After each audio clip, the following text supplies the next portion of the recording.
Hi and welcome everybody to the Fertility podcast, where you will be empowered to learn how to thrive and conceive with endometriosis. If you want to understand more about your endometriosis, how it can affect your fertility, and how you can personally take action to optimise your health and life, then this is the place for you. I am your host, Lizzie Alexander, founder of the Fertility Specialist. As a doctor of marine ecology turned integrative nutrition health coach and holistic massage therapist, I bring a unique perspective to our discussions. Most importantly, I know what it's like to experience chronic fatigue and endo and struggle for years with primary and secondary infertility. I am now a super busy, thriving military wife, business owner and mother of an adorable little boy. Join me every Wednesday as I dive into topics that will support and guide you, from knowledge about endo and conceiving to nutrition, lifestyle and mindset, pain management to assisted fertility support, functional nutrition and testing, and much more. This podcast is designed to enhance your knowledge so you can explore the whys behind your endo and fertility struggles, whilst moving forwards towards thriving and conceiving. Please note that this is not meant to replace your current medical advice. Together, we will explore a holistic approach to healing that equips you with a toolbox full of diverse strategies to help you manage your endo and enhance your fertility journey. So sit back, relax, and enjoy listening.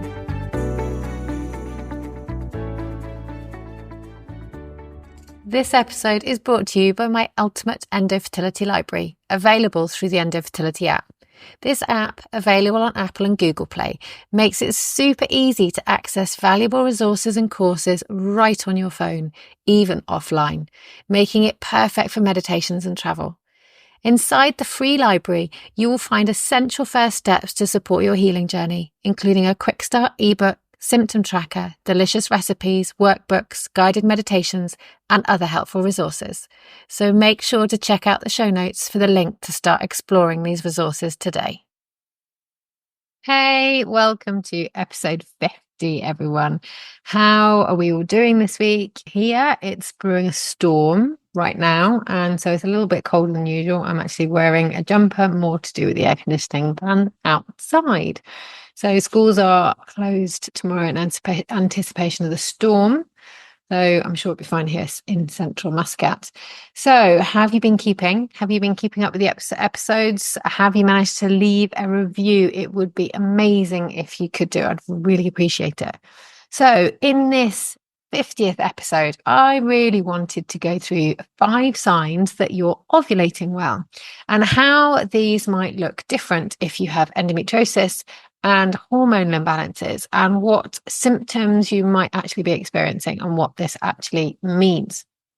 I will give you 4 actionable tips on how to start improving your ovulation and how to monitor this at the end. So hopefully it should be a nice tight episode that you can listen to, whether it's on your commute to work, on the way back from work, and you can take some really easy action steps from this. So 5 signs that you have healthy ovulation.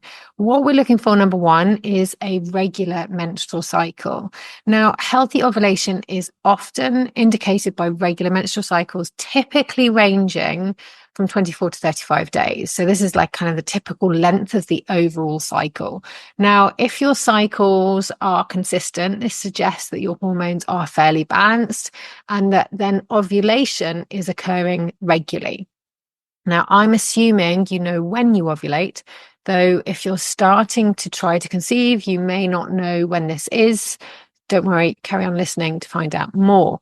Some of you may be completely all over this because you've been trying for a long time. You're doing ovulation sticks, you might be doing body basal temperature, a whole range of it. But it's really, really important when you're trying to conceive to know when you ovulate and if you're ovulating well. Now, with endometriosis, women often have irregular menstrual cycles, but it's not like a key symptom of it. But women with endometriosis can have these irregular cycles, especially with longer cycles. And this can be because if you've got too much estrogen, you're ovulating much later. So you may still have like a 2-week window, 10-day window after ovulation and before your period, but you may not be ovulating until kind of like day 17, as late as day 20. This is more common if you've got polycystic ovarian syndrome, PCOS, and I do quite often see people with PCOS and endometriosis. But if you are ovulating later, it doesn't mean you've got necessarily got PCOS. You could have blood sugar issues. You could have issues with stress. You might have fluctuating estrogen that's going up and down, and then this impacts your LH and your FSH. So this like delicate dance between your hormones. Now, so if you're not testing positive with a pregnancy, and then unfortunately it being a chemical pregnancy, it could be because you're ovulating later. And this is why it's so important to understand when you're ovulating. Is that changing from one cycle to another so that you can understand, delve deeper, find out what's going on with that cycle? Is it a fertile cycle? And that's what we really want. We want to be making sure that you've got a fertile cycle. Just because you've got endometriosis doesn't necessarily mean that you can't conceive without any assistance. Plenty of people do. The key thing is making sure that you're fertile, your cycle is fertile, that your hormones are balanced. Okay. So if your periods are inconsistent or they also vary significantly in length, this also indicates a hormonal imbalance, which again can have an effect on ovulation. So number 2, we want to see changes in your cervical mucus. Now, as we approach ovulation, we want to see cervical mucus that becomes clearer and thinner. And what do I mean by that? It's the discharge that you might see in your pants, that you might feel. And if you haven't felt already, you can always feel on your fingers what that mucus feels like. So we're looking for kind of like a more slippery, thinner, stretchy, basically discharge. It's kind of like a raw egg white. When you see the raw egg white, kind of like, and you can feel it between your fingers and it kind of feels a little bit elasticy. That is what you're looking like just before ovulation. And there is a whole phase of like your cervical mucus goes through these different phases as you lead up to ovulation and then afterwards. And so this cervical mucus changes because it helps sperm travel towards the egg. It helps feed the egg and it indicates that you're fertile. When you're infertile in the cycle, you will have more like a white mucus and you'll have that nearer just after your period. And then you can also have that after you have like implanted towards your period, the other end. And I'm not talking it because sort of like candida, but I just kind of like more of a thicker, more cottage cheesy, but not an unhealthy cottage cheesy. So you're looking for this thin, springy, stretchy, slippery egg white. When it's thin and like white, but not stretchy, that's fertile mucus, but it's not super, super fertile mucus. Now, with endometriosis, quite often you end up with minimal cervical mucus changes. So you don't see very much throughout the cycle. And this may be an indication that ovulation is not happening. May not be strong enough. If you notice that instead you might have a yellow or a green or white or a real thick cottage cheesy like mucus, then this could indicate that you've got some sort of vaginal microbiome imbalance, and that those discharges are not normal. If that discharge smelled as well, so if you have a fishy smell or you have like a real sort of rotten smell, those smells are not normal. Quite often you get them maybe for a couple of hours after you've had sexual intercourse. That can be quite normal if it's a couple of hours, because male semen is very alkaline and we have an acidic environment, and that can kind of have a very temporary change in your microbiome. But if that smell sticks around for like a good 24 hours, it means that you have got an imbalance. Your bacteria, your good bacteria aren't strong enough to kind of ward off that alkalinity and not bringing it back to that kind of like balanced state. And so therefore it is a really good idea to kind of investigate that, go to your local GP, get them to do some testing, work with someone like myself that does vaginal microbiome testing to understand what's going on, because actually, sadly, it's really common with endometriosis to have a vaginal microbiome imbalance, which then also potentially a uterine microbiome imbalance, just because of the inflammation, because of the cytokines. It can cause this, but there's a lot you can do, lots and lots you can do. So number 3, we want an increase in your basal body temperature. So tracking your basal body temperature, your BBT, you may well have heard of this. If you've been conceiving a long time, you may already be doing it. You may be new to this if you've just started this journey, and you may see this in like various fertility groups. And you can do this with a thermometer, like an oral thermometer in your mouth. You can do it, record it under your arm.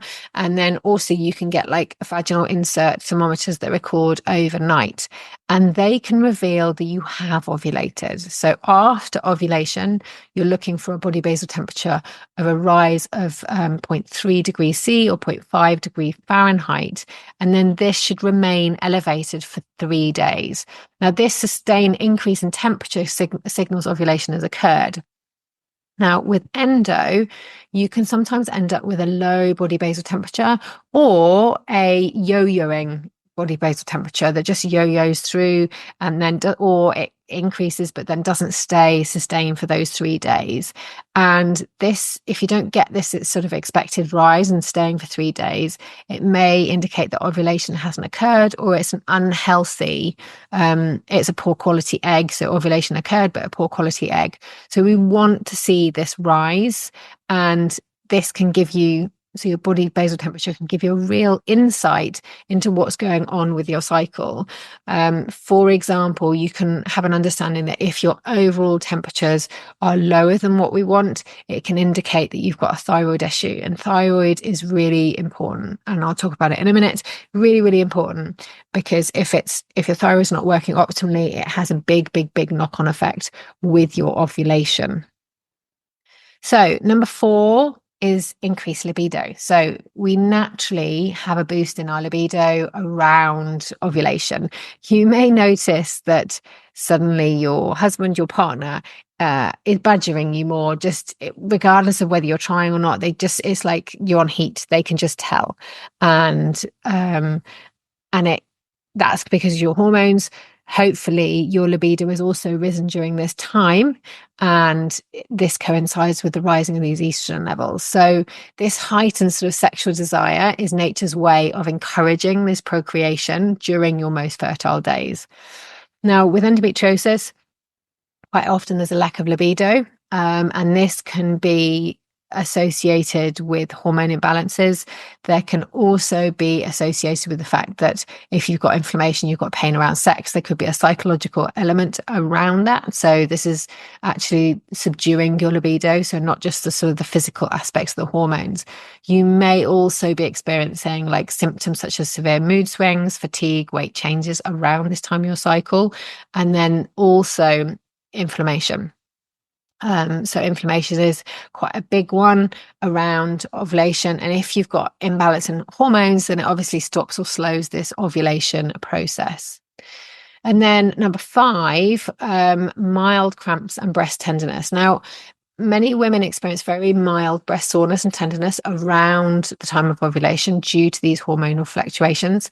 This can occur just before or after ovulation, and it's a really common indicator of a healthy hormone activity, but only very mild.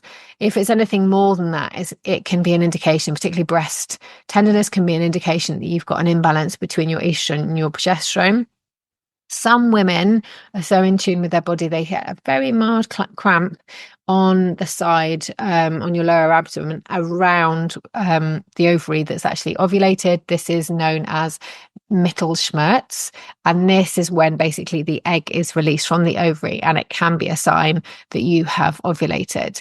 Now, with endometriosis, quite often women get persistent pelvic pain around ovulation, and things can be really painful. So you get really painful breast tenderness, which I've just said is a sign of estrogen dominance. So too much estrogen compared to your progesterone.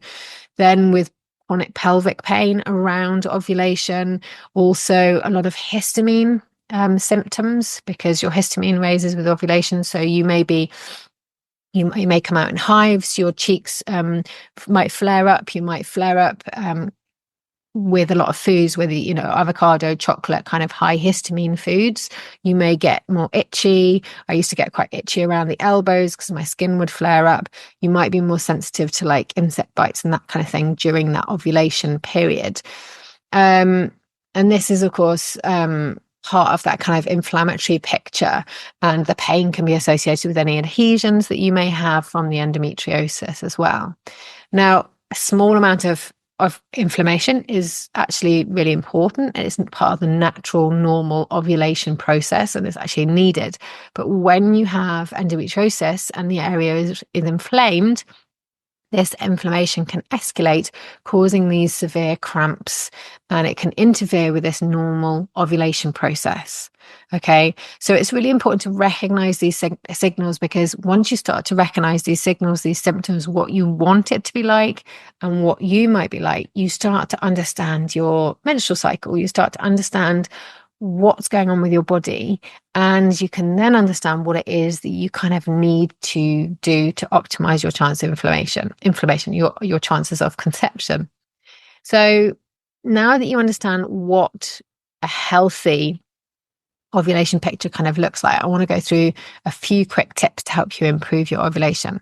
So number one is to maintain a balanced diet. Okay, so focusing on kind of anti-inflammatory diet, but the key thing is really to make sure that you've got a diet full of color, a diet full of rich fruits, vegetables, whole grains, healthy fats, foods that are high in omega-3 fatty acids like salmon and walnuts, because these help to reduce inflammation. Having a diet that's varied as well in terms of veg, but also having some meats in there. And everybody's different as well, remembering that everybody's different, but the key is to have variety in there.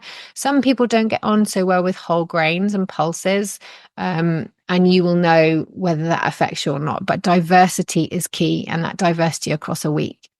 So it's worth considering keeping a food diary to identify if any foods particularly exacerbate your symptoms around ovulation. It could be that you can't tolerate histamine type foods before and around ovulation, particularly if you're histamine, because your histamine can raise up, like I said, around ovulation with the increase in inflammation as well. And something you can do there is, if you start noticing certain trigger foods, is that you then reduce and avoid those trigger foods around ovulation to help support those changes as well. Or it might be that you take those out for a while, a couple of months, and you do some healing and then bring them back in. Number 2 tip is regular physical activity. So engaging in moderate exercise can really help manage inflammation and your endometriosis symptoms. It kind of reduces the inflammation. It helps to balance your hormones as well. So things like walking, yoga, swimming, to improve circulation, particularly if you've got a job where you're sitting down a lot of the day. So if you're very stagnant in your job, then you really need to make sure that you're kind of like improving the circulation around your pelvic area. Do some exercise that you love. That's really key. And I would say I've learned that over the years, is doing something that you love. If you find it's something that's high impact, do that, but just be aware of if it triggers things in your body. If you find that it's helping you feel better after it, then stick at it. If you find that you get inflamed, you get bloated after doing it, then it might not be for you right now, and you might need to slow down and then come back to that later. So we're looking for like at least 30 minutes of physical activity most days of the week. It's better to do less daily, and rather than kind of like do 2 big workouts once a week, trying to get that movement. It may just be walking. But if you are quite sedentary, check in on yourself. Have you actually moved? I mean, like for me, I'm moving around a lot when I'm kind of in my parenting mode. But if I'm sitting at my desk, I can be sat quite a long time. And because we drive everywhere because of the heat here, I'm not going for a walk. I'm not walking to the shop. I'm not going for a walk. I don't walk anywhere. And so for me, I have to be really careful to make sure that I actively work at getting my physical activity in there. Obviously I'm moving around when I'm doing parenting, but I don't necessarily get my heart rate up. So it's about getting that heart rate up for at least 10 to 20 minutes to make you sweat. And if you're like sweating like I do because of the weather, if my heart rate's up, that also doesn't count. So it's about getting that heart rate up. Getting that circulation up is really, really key. Now, so the next tip, so the third tip is tracking your menstrual cycle. So this is really key. You may already be doing this, so bear with me if you are. If you're not, trying to understand your cycle, trying to understand those symptoms, trying to understand where your fertile window is so that you can optimize your chances of conception. There are loads of stuff out there. There's lots of apps and calendars. You can record it just on paper. You can record it using that. I mean, I use Flow, have done for years, so it can tell what's going on there. So, and they're free, lots of free ones. You can decide to pay more if you want more information. But trying to record things like signs, so cervical mucus signs. If you can get into body basal temperature monitoring, this is even better. And you can really find out more about the nuances of this. If you want to know more about this, make sure to check out episode 34 with Lisa Hendrickson-Jack. She is an absolute guru on this whole subject. She's got training courses. She's got the most amazing podcast, and I love her. I think she's absolutely amazing. And in episode 35, I also go deeper into cervical mucus. So if you want to know more about that, definitely check that out. And then you can kind of follow on from there. And then tip number 4 is get your thyroid checked. So I mentioned this already. This is a massive aspect associated with ovulation. And quite often this can be a big missing element for them. If we've got too much estrogen, FSH, LH, and stress, so your FSH and LH can go high because of stress. But if they're too high, plus you've got gut health issues, this can all have a big knock-on effect to your really sensitive thyroid. And also if you've got nutritional deficiencies, so if your iron is low, if your vitamin D is low, various other nutrients, if they're low and you're not getting enough, it'll have a direct impact on your thyroid. Like I said, body basal temperature monitoring, if your overall temperatures are quite low, then this is a clear indication that there is an issue with your thyroid. So if you want to know more on this, check out episode 32. So that episode was with Lorna Driver-Davies, and she provided lots of tips of kind of nutritional elements associated with endometriosis and the thyroid and the connection around that. So definitely check out the thyroid. Now, for a tip for your thyroid, if you've got any symptoms throughout the month, this can be really important. So if you're recording these, take this to your healthcare provider, your GP, and talk to them about it. I mean, have you got fatigue? Are you tired? Are there certain times of the month? Is it cyclical? Because it might be that you're tired at certain parts of the month. I mean, an ovulation period, you're meant to have lots of energy. It's kind of like when you're energized, you're creative. It's when I do my best work is around and leading up to ovulation. And so if you're feeling a lot of fatigue around this time, I would definitely be questioning your thyroid. And so ask your GP to look at this.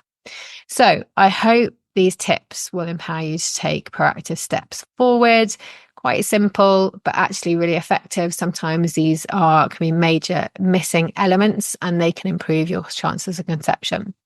Now, like I've said in previous episodes, if you need any more help, do get in contact. You can book in for a free one-to-one, and we can see what support might best suit you, how we might work together, whether that's one-off one-to-one, a comprehensive one-to-one program, or, like I said, my low-cost Fertility Master monthly membership. That's a tongue twister. And one of the things that I will be doing in there is people can submit their BBT graphs that they might be taking every month, and I will be doing video feedbacks as part of that, so people can learn what's going on. So I hope you have a great week. Remember, each little step and habit change helps contribute to a bigger picture, and your health and vitality and fertility will thank you for it. So go and have a great week, and I'll catch you in the next episode. See you later.